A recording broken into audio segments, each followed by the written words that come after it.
really good job of the strategy of being able to win that second stage and stretch it on fuel and win that stage. That was really big for us. That kind of set up our whole day. Even though we had to go to the back and pit again, we were able to kind of put ourselves in a spot to where towards the end of the day we were just racing the 88 and 14, and we were just riding right in front or behind in the 88 just because we didn't want to let him out of our sight. So when he pitted towards the end of the race, we pitted and just to stay on the same strategy. Same with 14, but we put ourselves in a spot to capitalize on something happening, and we did. But really big to be able to win for Roger. Obviously that's not the way I'd want to do it. Obviously I want to go out and dominate the race. These whenever you win something like this, it's a weird feeling. I don't really want to call it an undeserved feeling, but it's just kind of an odd feeling. But we put ourselves in a good spot. But no, it was worked out for us. But yeah, when I was running third, I was just thinking about points. We were good on points, and I was just cool with riding around in third. But then that situation happened, and we happened to be there. You're a history buff. This race had shades of the last lap of the 1976 Daytona 500. Thoughts there from the driver's seat, and what are you thinking as all of a sudden you see Truex and Jimmy start going every which way? Coming when I got out of the bus stop, I could still see them through the oval 3 and 4, and they were really close to each other. Jimmy was almost pushing him. I'm like, they might get physical here, and I don't know what happened. By the time I got to him, or by the time I was able to see something, Jimmy was sideways, and I'm sure they just tried to outbrake each other, and which can't blame them. They're going for a win, of course, and so when I was thinking they were kind of sitting there, I almost wrecked trying to get through the chicane as fast as I could, just because you're trying to make up time and try to seize the moment. But it was kind of just disbelief. I didn't really know what. You're just kind of shocked that something like that happens and that you're lucky to be in that spot. Luck has not been on our side very often, and sometimes you find a nut. But it was good to have happen. It just not good that happened. It just luckily it worked out for us. All right, Brendan. Hey, Ryan. Brendan Marks from the Charlotte Observer. First off, congratulations. Thanks. Second, we've heard a lot about this race the past few months, weeks leading up to it. Now that it's over, regardless of the finish, how would you describe it overall, and would you consider it a success? Yeah, it was a tough race. I'm pretty worn out. The racetrack is really, really difficult. A lot of hard racing. I think the only thing, there's a few things I'd like to see change as far as, the speed bumps and stuff and the curbs. I'd like to see that be a little bit different as far as the way they shape them and mount them. It was really hard to pass. I thought there was very few passing zones, so that was pretty difficult. But I think you can tweak on it. And, nothing's ever perfect, especially the first time you try something new. So I don't want to. I'm definitely not going to bash it, and that's not even me. If I wouldn't have won the race, I wouldn't bash it because I thought it had potential. And I know a lot of people bashed it leading up to it, but it was definitely hectic at times. But a really tough racetrack. But you can tweak on it, make some changes, and I think keep progressing it, and it could get better and better. All right, Bob, do you have a question? Bob Pockers, ESPN. I had two. The first is, were you curious of how they were going to score you after the accident in turn 1, and how pleased were you about where they put you? Yeah, I was pretty confident they were going to put me back behind the 88 because that's where we were. It was kind of right at the last scoring loop there when the caution came out, and I was pretty confident they were going to put me back to where we should be, and I thought they made the right call there. And I was more worried about the damage we got. I kind of clipped somebody with my right front tire, and it spun the wheel really fast out of my hands, and I was like, I broke something, and the toe was kind of out. So that worried me, and there was damage all down the right side of the door, and I was worried about it rubbing, but you couldn't pit. I mean, you pit, you go back to 25th, and you're out of the points. So, but yeah, I figured they would put us back up there where we belonged because that was going back to scoring loop, and that's where we were at. And you said you don't blame Jimmy for going for it, but it cost him a shot. It cost him a playoff spot. So, I mean, does it surprise you that somebody would go for a win when, if he finishes second, he's still running for a championship? Yeah, I didn't know where his spot was. I didn't know his position in the race. He didn't either. Yeah, I didn't know where he was sitting. But yeah, I can't speak on it just because I'm not him. I don't. You make decisions every single second behind the race car, and sometimes really hard decisions, and sometimes the will to win is too high to just sit there and run second. So I can't really give you a good thought on that just because I'm not Jimmy Johnson. All right, Steve? Steve Connolly, podiumfinish.net. Ryan, coming to that restart where they crashed in turn one, did you have a feeling that was going to happen at some point in time? And were you a little surprised that from your position you were able to get through there with little to no damage? Yeah.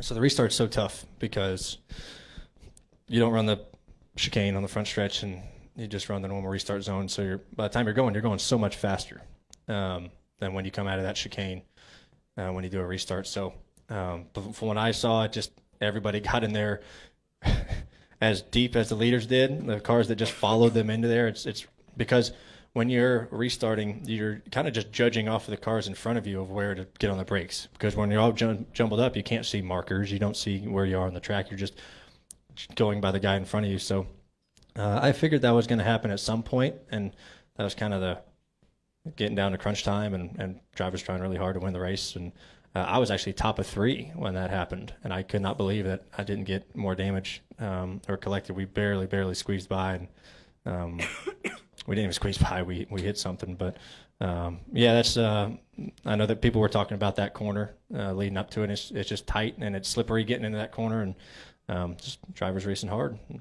stuff happens like that. All right, any questions in the press box? Brian, Jim under motorsport.com. Congratulations. Thanks. Roger mentioned when he was in earlier that he had a brief conversation with you in victory lane, and you seemed especially excited about your prospects for the second round of the playoffs. Could you kind of just assess how you think they've gone so far up until this win today, and what gives you hope and gets you excited about the opportunity? Yeah, leading into the playoffs, honestly, we were most nervous about round 1. There were some tracks in there that weren't very good for us. Richmond, we struggle at, and here you just didn't know what was going to happen. And we didn't have the best day at Las Vegas, which is usually a good track for us. But yeah, this is the round I was worried about. We did a great job today, before the last couple of cautions of putting ourselves in a spot to move on to the second round. And the reason why, he and I were talking about the second round is I think there's some good tracks there for us. Dover, we always run pretty decent at.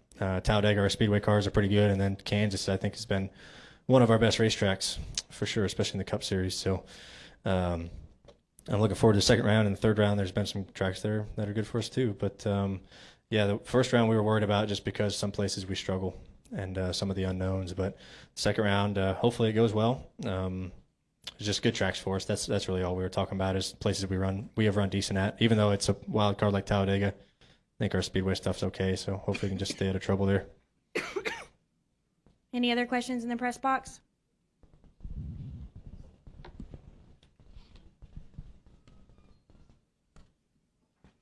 All right, we'll come back downstairs. Any final questions downstairs? Okay, we'll go Peter or Dustin, and then Peter will wrap up with you. Dustin Long, NBC Sports. A couple questions, Ryan. First off, although there were unknowns going into this race, did anything surprise you about how it went, or how the race went, or what you went through today? Surprised me. Really, the only thing that surprised me was the ending. I didn't expect that to happen. But as far as the racing today, or what the track kind of went to, not really. Nothing really shocked me as far as the racetrack went or how things raced. I thought it was pretty much of what we thought. I thought it was calmer than what it was going to be.